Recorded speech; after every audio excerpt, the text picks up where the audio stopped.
okay?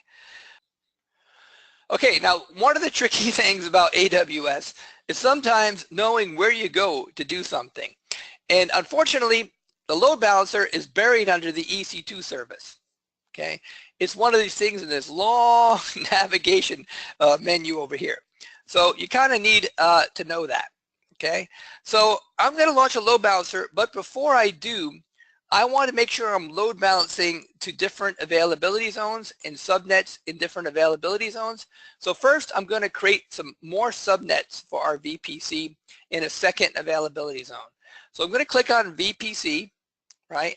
And then I'm going to click on subnets and create a new subnet, right? And I'm going to call this subnet private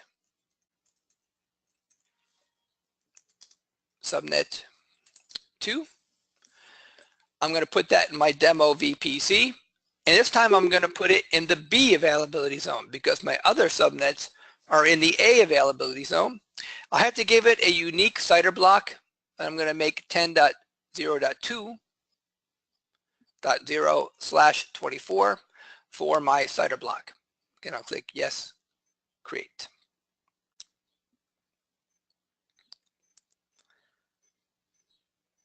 Okay, that's creating the subnet. Now I'm going to create another one.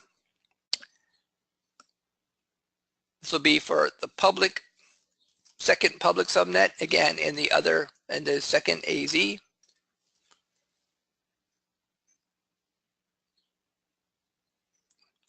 And for this one, I'll do 10.0.3.0/24. Okay, and create that.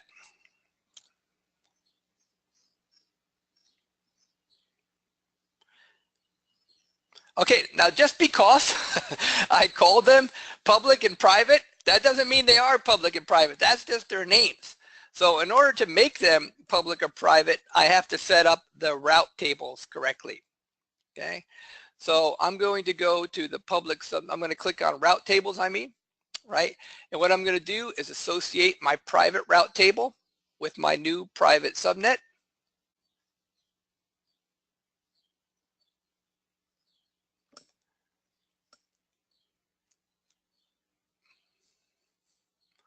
And I'm going to click on the public route table and associate it with the new public subnet.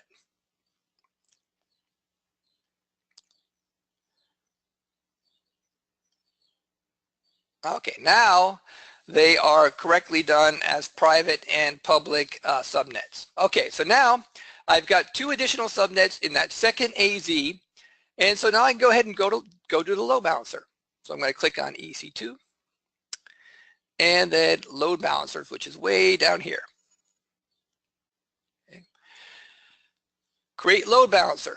Now you can see this is where you get your choice of application load balancer or classic load balancer. I'm going to show you application load balancer because really the classic load balancer is becoming like a legacy thing now. Okay, pretty much you see they got the little checkbox preferred. Yeah, you should probably know how to do the application load balancer. So that's the one I'm going to show you, although the other one is a little easier to set up. Okay, so I'm going to do the application load balancer. I'm going to give it a name, S3 upload ELB. It's going to be internet facing, so it's going to get a public IP address. It's already got the HTTP listener. That's great. So now I need to say which availability zones do I want the load balancer to go into. Okay, so for US East 1A, first I got to pick the correct VPC, demo VPC. For US East 1A, I'm going to pick my public subnet. And for US East 1B, I'm going to pick my second public subnet. Now, this is not the subnet that my web instances are going to be launched into. This is where I want the ELB to get launched into. So I want the ELB to be in the 2 public subnets because it's public facing. So that's why I pick those two availability zones. Okay, then I'm going to click on Next, Configure Security Settings. Right? This little warning just means we didn't set up HTTPS. That's all that means. Okay. All right. Now, this is another cool thing. So now it's asking for a security group for the ELB? Well, the rules in the public web SG will kind of work for us because it has the HTTP port 80 from anywhere allowed. So I'm going to choose that. The next, configure routing, is where we have to pick the target group. Now this is what's different from the classic ELB. With the application ELB, we can distribute requests to different group of instances. So we have to have at least one target group defined. So I'm going to create a target group at this point, and I'm going to call it S3 upload target group, right? Port HTTP port 80 is fine. Now the health check, okay? The health check is the load balancer is going to be checking to see if the instance is healthy. So I'm going to have it do an HTTP request to my index page.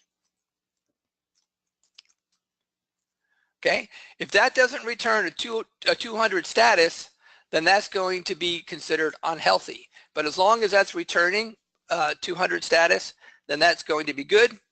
Okay, now you can see under advanced health check settings, you can see how often you want it to check, right? Every 30 seconds, and you know how many times it has to pass in a row before it's marked healthy, or how many times it has to fail in a row before it's marked healthy. I want to make this go a little faster, so I'm going to change it to two healthy responses in a row are going to make this healthy. If it's two unhealthy ones in a row, it's going to be marked unhealthy. Okay, and then we have next register target. Okay, and now if you have instances already up and running that you want to add to the load balancer to start distributing requests to, you list them here. But I don't. I'm going to launch them with auto scaling, so I'm just going to skip this page and click next review. Okay, then we'll click on create. Okay, that was it. There is the ELB already created. All right, let's continue with the slides, and then we'll come back to the demo.